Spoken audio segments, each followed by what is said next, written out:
I've been hitting for some time the ignorance, spurious scholarship, intellectual dishonesty, and hypocrisy of the progressive left. The problem with their collective cultural lie, like all lies, eventually gets found out. It is rare, however, that one single event could lay waste to much of the lies and hypocrisy of the cultural wars embraced and fueled by the progressive left.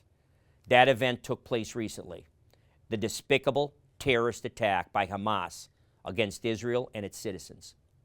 Hamas murdered and raped old and infirm women and men and beheaded innocent children, which they taped. Hamas, despite their defenders' attempts to blame Israel, is just one type of several verminous stains on the human race. But I will not waste another breath on them. However, their actions have laid bare the intellectual rot of the left. You remember this despicable and racist murder of George Floyd, as we all do, by the racist police officer Derek Chauvin, who was properly convicted of murder. But on the other hand, we were told by the leftists and the proponents of critical race theory that all white police officers were racist. It was systemic. There were cries to defund all the police because they were all racist. A movement arose, Black Lives Matter, and God forbid anybody tempered the ridiculous extremist lie by saying, all lives matter. Any such utterance was met with contempt, cancellation, and screams of racism by social justice warriors. Our very own Governor Tom Wolf attended a Black Lives Matter rally, which would have been okay, except that he had told everyone else to shutter in home, and he shut down thousands of businesses that would never return. He even forbid church services and wouldn't let family members visit dying relatives in the hospital. Yet there he stood next to hundreds of protesters, many wearing shirts that read, "Blue Lives Kill." However, when Jewish babies were beheaded and their mothers raped and murdered, and Israeli citizens and millions of Jewish Americans demanded justice, where were the social justice warriors and BLM proponents then? They were calling for temperance and restraint. They said, don't smear all Palestinians by the actions of Hamas. And you'll love this irony, because they actually claimed all lives matter. Now apparently it's okay to say that. Also, it is important not to forget all the social justice warriors being spewed out of our universities, who are being indoctrinated by our own woke commissars in academia, with the complicity of their DEI departments. You remember them, diversity, equity, and inclusion miscreants. You remember how tenured professors were fired for alleged insensitivity. You remember judges being booed or screamed at off campuses. God forbid there might be trigger warnings or microaggressions that might offend marginalized identity groups on campus. The First Amendment had no place on campus for any speech that might upset one of those groups. Then we saw the disgraceful protests on many of our college campuses that were anti-Semitic and actually justified violence against Jews. Apparently, white macroaggressions are okay, since Jewish students are not a marginalized identity group. Those protesting students actually claimed Israel was to blame because they were an oppressor, and the atrocities were a justifiable expression of oppressed peoples. The same college administrators that were firing professors and canceling speeches now justified such protests, claiming First Amendment guarantees free speech on campus. Wow. The hypocrisy knows no shame. Apparently, DEI departments will countenance trigger warnings and microaggressions as long as they are initiated by marginalized groups against white people, as Jewish Americans are. And how about the disgraceful members of the United States Democratic Caucus's squad?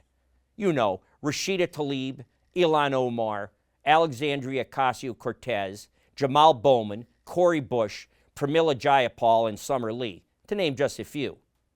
And their despicable attempts to justify the slaughter by blaming Israel apartheid and oppression. Rashida Tlaib went so far that she hung a Palestinian flag outside her office in Congress and actually used the phrase, "from the river to the sea," which is code for the extermination of all Jews living in Israel.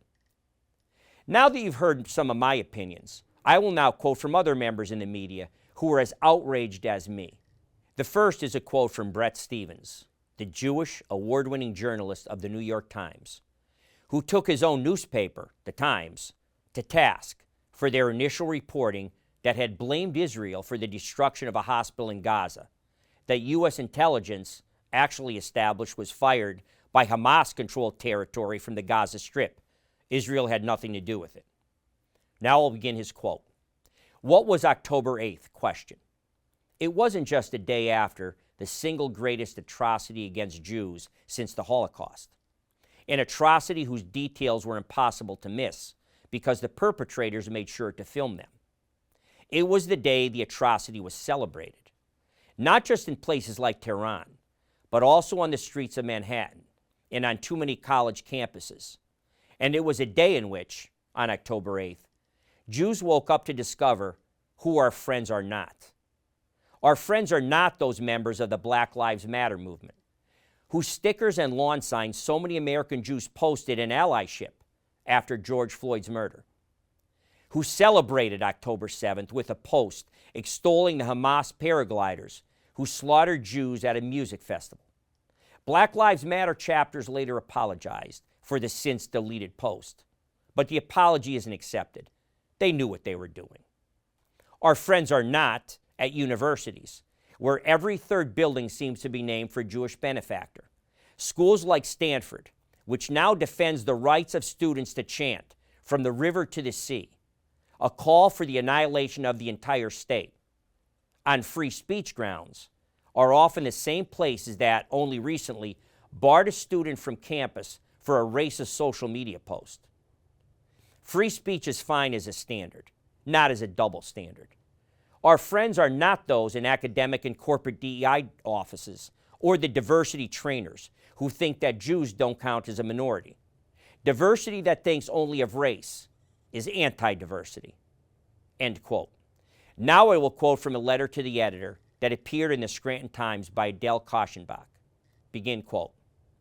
Most Americans are shocked and incredulous at the alarming number of university protesters who seem to be celebrating terrorism and expressing ugly and blatant anti-Semitism. Why such fanatical hatred? Question. In part, it's what our colleges are teaching. The DEI programs at our schools have ramped up the anti-Semitism on too many of our campuses. Dr. Tabia Lee, the former Diversity, Equity, and Inclusion Director at De Anza Community College in California, wrote in a letter to the Wall Street Journal. Now this is a quote within the quote from the doctor. I was repeatedly told that fighting anti-Semitism and promoting Jewish inclusion don't matter. Why? Because Jews are white oppressors, and it was our job to decenter whiteness. Such racist language reflects an obsession with dividing people on different racial groups into categories of oppressor and oppressed. Now back to Ms. Aschenbach's column. Lee's colleagues on other campuses saw similar experiences and concurred that schools captured by DEI agendas stroke hatred toward Israel and, more concerning, toward individual Jews. Lee was fired because she created a program for all students, including Jews. End quote. And finally, I will quote from an editorial in the Washington Examiner by Nicholas Claremont. His editorial was entitled, What Left-Wing Ideology Has Wrought, subtitled, Progressivism's Predictable Turn Against Jews Was a Long Time Coming. I will now quote from Mr. Claremont. Begin quote. We have now been living with, or arguably even under, the ideology called social justice or wokeness for a decade. Over the past few weeks, however, many decent people who previously downplayed the seriousness of the problem have noticed something others among us have worried about for a long time. During the decade of woke ascendancy, radical ideas and lingo from members of the far left were broadly adopted by powerful and wealthy elites in order to further their social status, by posing as more dedicated and edgy than they really were. It was a society-wide version of what had happened in university departments. As Roger Kimball described in his classic book, Tenured Radicals, originally published in 1990, which showed how schools like Columbia University had dedicated much of their curricular energy to the departments of the theory disciplines. Practitioners in these disciplines broke the rules of liberal discourse, freeing them to make up claims that strained basic common sense and moral decency. Since I withdrew my participation in the left over the sheer stupidity and danger of woke ideas that were proliferating some years ago, I have never seen anyone persuaded until it becomes their problem.